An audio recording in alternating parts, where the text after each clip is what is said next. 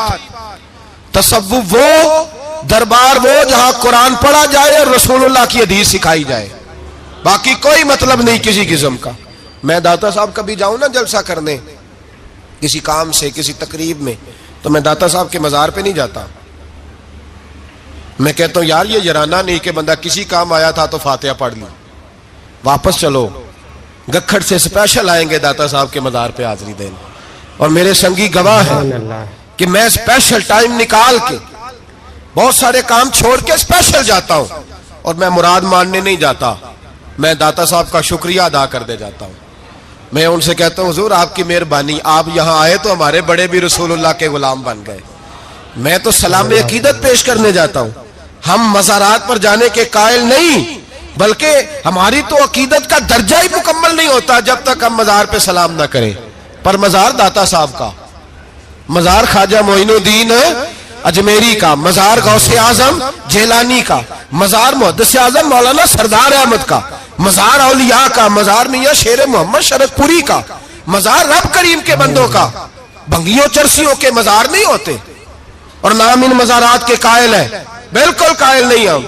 میں تھوڑے دن پہلے لاہور گیا تھا تو میں کار میں میاں صاحب میاں شیر محمد شرک پوری کا ذکر کر رہا تھا، میں اپنے دوستوں سے کہہ رہا تھا یار بہت بڑا بابا ہوا ہے، تو مجھے کہنے لگی کرامت کیا ہے؟ میں نے کرامت یہ ہے کہ ساری زندگی سنت کا درس دیا ہے۔ تو مجھے کہنے لگے آپ کبھی گئے نہیں؟ میں نے کہا میں اسپیشل گیا تھا، اور تھوڑے دنوں کے بعد پروگرام بناؤں گا تو میں ساتھ لے کے جاؤں گا۔ ہم مزارات کے قائل ہیں، حاضریاں دیں گے مزاروں پہ، لیکن بھنگیوں چرسیوں کے مزاروں پر جانے کے قائل ہیں، زور سے بولے، یہاں جانے کے قائل ہیں، کوئی عقیدہ نہیں ہے ہمارا۔ نشہ بکے گا اب مزاروں پہ، اب یہ تصوف ہوگا وہاں، یہ طریقت ہوگی، اور ملت پر رحم کھاؤ خدا را۔ اگر تمہارے قومی ادارے کہتے ہیں رپورٹ کرنے والے کہ 70 لاکھ پاکستانی نشہ کرتا ہے، تو کیا تمہیں یہ نہیں پتا کہ نشہ بیچتا کون ہے؟ کیا تمہیں یہ نہیں پتا کہ ڈرگز کا کاروبار کون کرتا ہے؟ اگر تمہیں یہ پتا ہے تو کیا یہ خبر نہیں تمہیں کہ ان رگوں پر یہ خون اتارتا کون ہے؟ میں اپنے بزرگوں سے معذرت کے ساتھ، نشے کا آغاز، ناراض تو نہیں ہو جائیں گے بزرگ، نوجوانوں کو میں لتاڑ لیتا ہوں لیکن بزرگوں کی عزت کرنا سنت ہے، تو میں بزرگوں سے معذرت کے ساتھ یہ یوں سمجھ لیے خوگرے حمد سے تھوڑا سا گلا بھی سن لے، نشہ سگریٹ سے شروع ہوتا ہے، سگریٹ سے۔ میں تمباکو کو حرام نہیں کہتا، یہ فتویٰ نہیں دے رہا، تمباکو کا حکم وہی ہے جو مولی کا ہے، جو کچے پیاز اور لہسن کا ہے، کہ آپ جب کھا لیتے ہیں تو منہ سے بدبو آتی ہے، تو آپ مسجد میں آئیں تو آنے سے پہلے مسواک کریں، منہ صاف کریں، پھر آپ آ جائیں، تو جائز ہے، مکروہ ہے لیکن حرام ہے۔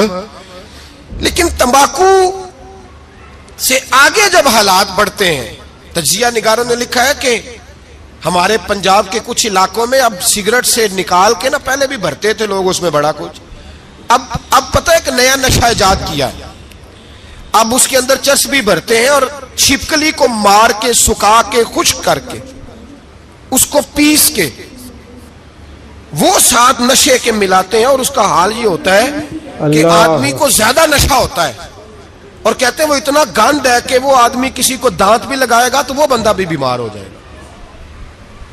کیا یہاں لوگ اسپرٹ نہیں پیتے آپ کے ملک میں؟ اور ہم کبھی سڑک پہ جاتے ہیں تو نشئی کو دیکھ کے مذاق کرتے ہیں، دیکھنا میں ہارن لگاؤں گا تو گاڑی کے ہارن سے گر جائے گا،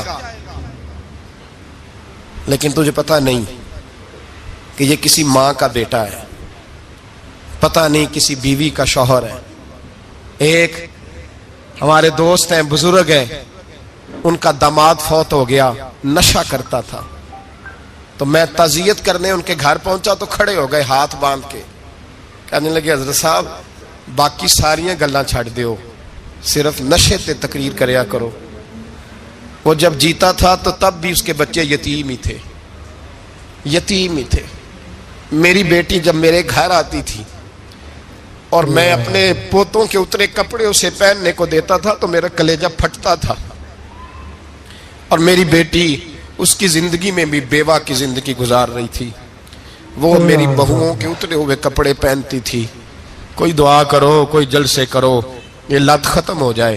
اور کہنے لگا اب میرے وہ چلا تو گیا ہے، دادا دادی اس کے پہلے کوئی نہیں، چچا ہے کوئی نہیں، جب تک تو میں زندہ ہوں ان نواسوں کو کوئی روٹی کا لقمہ، کوئی کپڑا مل جائے گا. لیکن سوچتا ہوں میں بوڑھا ہوں، مر گیا تو ان کو کوئی پوچھے گا بھی نہیں، کون ان کی خبر. اتنا ظلم اس قوم سے، اتنی زیادتی. اور آرام سے لکھ کر لوگ گزر گئے کہ یہ 70 لاکھ ہے، ان کا درد تو سمجھو، تکلیف تو سمجھو. 7 فٹ کا سونا جوان اور نشے کا عادی ہے تو کسی نالی میں پڑا ہوا ہے. اور میں نے کہا اس قوم کے ساتھ اس سے بڑا بھیانک مذاق کیا ہوگا. کوئی دانشور تھا بڑا ظالم. اس ظالم سے کوئی مشورہ لینے آیا، اس نے آ کے کہا تو بڑا ظالم ہے، بڑے کڑوے مشورے دیتا ہے، میرا ایک دشمن ہے، میں اس سے بدلہ لینا چاہتا ہوں، میرا دل کرتا ہے اس کا بچہ قتل کر دوں تاکہ وہ تڑپے. تو ظالم نے کہا اسے قتل نہ کر، وہ تو اس کا باپ 2-4 مہینے رو کے چپ کر جائے گا. پھر میں سخت سزا دینا چاہتا ہوں، مشورہ دے. تو اس نے کہا اس کے بچے کو نشے پہ لگا دے. جس کا بچہ نشہ کرے گا وہ باپ روز مرے گا، روز جیے گا، وہ ماں روز مرے جیے گی، نشے پہ لگا دے. اس قوم کے ساتھ سب سے بڑا ظلم یہ ہوا کہ ملت کا جوان نشے پہ لگ گیا، ڈرگز پہ لگ گیا. اتنے تباہ حالات ہوئے کہ جوان چڑھتی جوانیاں، اماں نے کتاب دے کے بھیجا تھا اور کالج سے واپس آئے تو نشے کے ٹیکے ہاتھوں میں پکڑے ہوئے، ٹیکے. اور آپ کے اس ملک کے اسلام آباد میں ایک دن میڈیا نے وہ خبر بھی وائرل کی اور وہ چیز بھی دکھائی لوگوں کو. 3 مہینے کا بچہ لے کے نشئی سڑک پہ آ گیا. اس نے کہا میرا نشہ ختم ہو گیا، میرا بچہ خرید لو، 2 پڑیاں دے دو. تو وہاں بیبیاں جو سن رہی تھیں وہ بھی چیخے مار کے رو رہی تھیں. یہ ظلم کیا اس قوم کے ساتھ. اور کرپشن کی لعنت نے اجازت دی سپلائی کرنے والوں کو کہ گلی گلی بھیجے، گلی گلی. انہوں نے کچھ تھوڑا ظلم نہیں کیا ان حکمرانوں نے. اور ہماری اپوزیشن اس کو نہ صرف اتنا پتا ہے کہ یہ جائیں اور ہم آئیں، اس سے زیادہ کوئی غرض نہیں. بھائی کرپشن کے خلاف نکلے ہو تم، نشے کے خلاف کس دن نکلو گے؟ جوئے کے خلاف کس دن؟ قوم تو مر رہی ہے نشے سے، اس کے خلاف میدان میں کب آؤ گے؟ صرف اتنا ہے کہ یہ جائیں اور ہماری باری آئے، اس سے زیادہ کچھ نہیں. جتنے مجرم وہ ہیں اتنے ہی تم بنتے جا رہے ہو، اس لیے کہ اصل بات پر نہ وہ آتے ہیں اور نہ اصل بات پر یہ آتے. بھائیو میرے نبی پاک صلی اللہ تعالی علیہ وسلم. اور ایک اور تماشا ہے، یہ میرے پہ اللہ کا یہ احسان رہا. اس لیے نہیں کہ میں پرہیزگار آدمی ہوں، نیک ہوں، اس لیے نہیں، ویسے ہی اللہ بعض اوقات اسباب بناتا ہے، سبب بناتا ہے. مجھے نہ شراب کے رنگ کا پتہ ہے، نہ اس کی خوشبو کا پتہ ہے، نہ میں نے کبھی زندگی میں دیکھی ہے. یہ کرم ہے میرے حضرت صاحب کا، میں نے نہیں دیکھی، مجھے نہیں پتا کیسی ہوتی ہے. کچھ باتیں میں نے سنی ہیں. سبحان اللہ. ایک محفل میں بیٹھا تھا مجلس میں، تو ایک شخص نے کہا کھانسی نہیں جاتی بچے کی. دوسرا اس کو مشورہ دے رہا ہے، کھانسی نہیں جاتی، بڑی دوائی دیسی بھی فلاں بھی بڑی کھائی. مشورہ دیا اس کو کہ تو اس طرح کر، اس کو نا شراب کے 2-4 چمچے پلاؤ. کہتے ہیں جی اس کو نا یہ پلاؤ تو صحیح ہو جائے گی. تو میں نے پلٹ کے اس کی طرف دیکھا، میں نے کہا کوئی عقل کر، کیا مشورہ کرنا؟ مولانا میرا تجربہ ہے. میں نے کہا تیرا تجربہ افضل ہے یا رسول اللہ کا فرمان زیادہ افضل ہے؟ تیرا تجربہ افضل ہے. حضرت ام سلمہ رضی اللہ تعالیٰ عنہ کہتی ہے میں نے عرض کی یا رسول اللہ صلی اللہ علیہ وسلم میری بچی بڑی بیمار ہے، تو مجھے کسی نے کہا ہے یہ تھوڑی سی نشے والی چیز ہے، یہ بنا کے تیار کر کے دو، صحیح ہو جائے گی.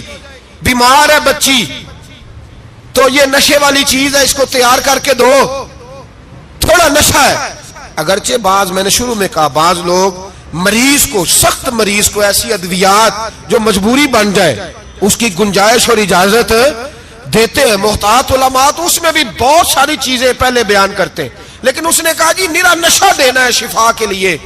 تو حضرت ام سلمہ کہتی ہے میرے نبی پاک نے میری طرف دیکھا، میری طرف.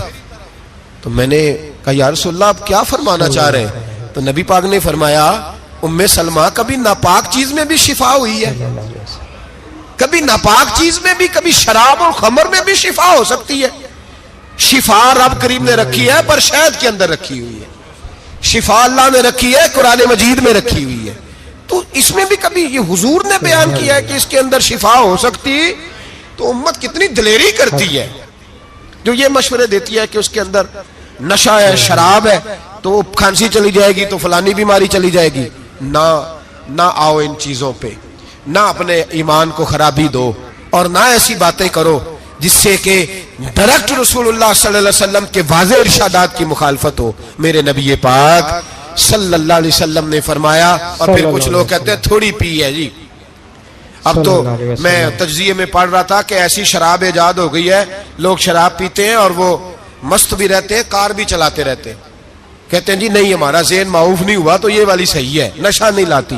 میرے نبی پاک صلی اللہ علیہ وسلم نے فرمایا جس چیز کی تھوڑی مقدار، زیادہ مقدار حرام ہے اس چیز کی تھوڑی مقدار بھی حرام ہے، جس کی زیادہ مقدار حرام ہے اس کی تھوڑی بھی۔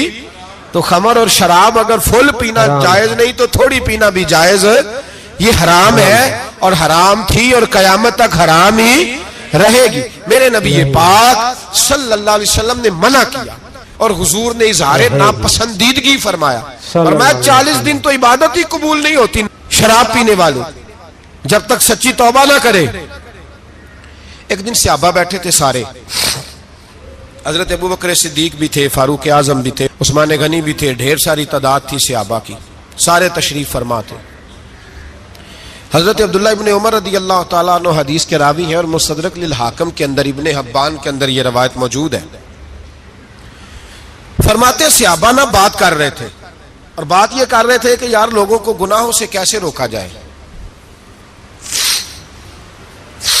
لوگوں کو گناہوں سے گفتگو صحابہ یہ کر رہے تھے۔ عبداللہ ابن عمر کہتے ہیں بیٹھے تھے اور یہ گفتگو کر رہے تھے کہ گناہوں سے پلاننگ جی ہوتی تھی، ان کی جو محفلیں ہوتی تھی نا بیٹھ کے، وہ خوش گپیاں نہیں ہوتی تھی، بلکہ وہ تبلیغ کی، جد و جہد کی، لوگوں کو برائی سے منع کرنے کے لیے بیٹھتے تھے، اس پر منصوبہ بندی کرتے تھے، پلان کرتے تھے، آگے ترتیب دیتے تھے۔ گفتگو ہو رہی تھی تو اب آپس میں بات ہونے لگی کہ کون سا گناہ زیادہ برا ہے جس پر سب سے پہلے کام کیا جائے۔ تو دور ایک صحابی بیٹھے تھے، ان کا نام تھا عبداللہ ابن عمر، ایک عبداللہ بن عمر ہے اور ایک عبداللہ ابن عمر ہے۔ حضرت عبداللہ ابن عمر دور بیٹھے تھے، بڑے سمجھدار سیانے باریک بین آدمی تھے۔ تو حضرت عمر فاروق اپنے بیٹے سے کہنے لگے جا عبداللہ ابن عمر سے پوچھ کے آ کہ سب سے سخت گناہ کون سا ہے۔ توجہ ہے میرے بھائیوں، ادھر دیکھیے گا میری جانب، پوچھ کے آ کہ سخت گناہ کون سا ہے جی۔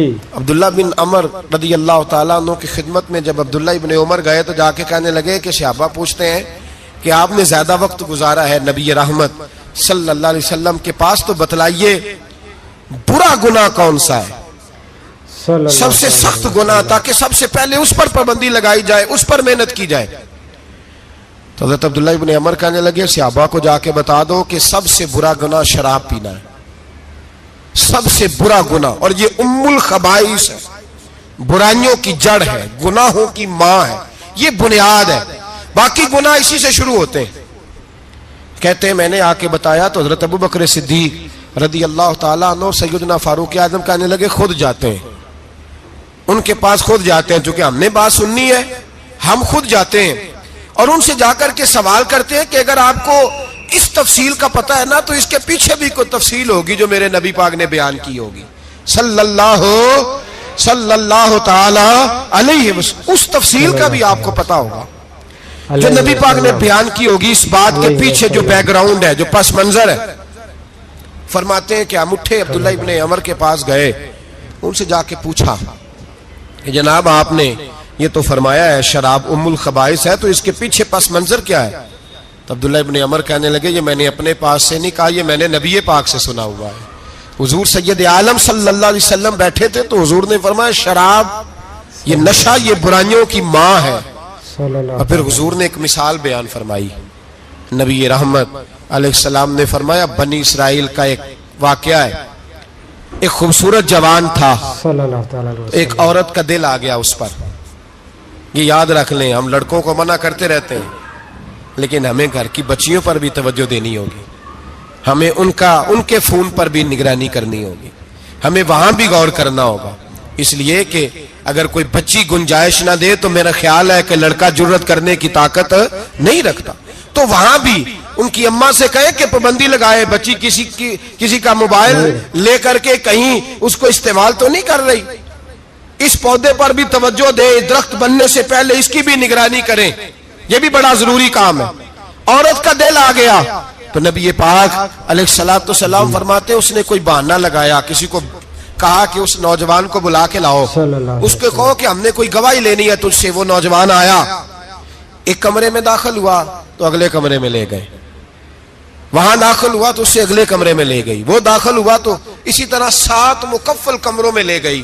میرے کریم رسول میرے محبوب پاک علیہ السلام فرماتے ہیں, صحابہ کو سمجھا رہے ہیں میٹھے لب و لہجے میں, فرماتے جب سب سے پچھلے کمرے میں لے گئی تو ایک لڑکا بندھا ہوا تھا وہاں رسیوں سے, شراب کا پیالہ پڑا ہوا تھا. اور بی بی کہنے لگی کوئی گواہی شواہی نہیں لینی, تجھے اس لیے بلایا ہے کہ تیرے اوپر دل آ گیا ہے, اب میرے ساتھ منہ کالا کر. تو وہ جوان کہنے لگا نہیں, میں نے اپنے نفس کو پاک رکھا ہوا ہے, میری نظر بھی پاک ہے, دل بھی پاک ہے, اور اس کی برکت یہ ہے کہ رب نے میری روح کو بھی پاک رکھا ہوا ہے, تو میں یہ حرکت نہیں کر سکتا. پاک لوگ پلید کاموں کی جانب توجہ نہیں کرتے, میں یہ حرکت نہیں کر سکتا.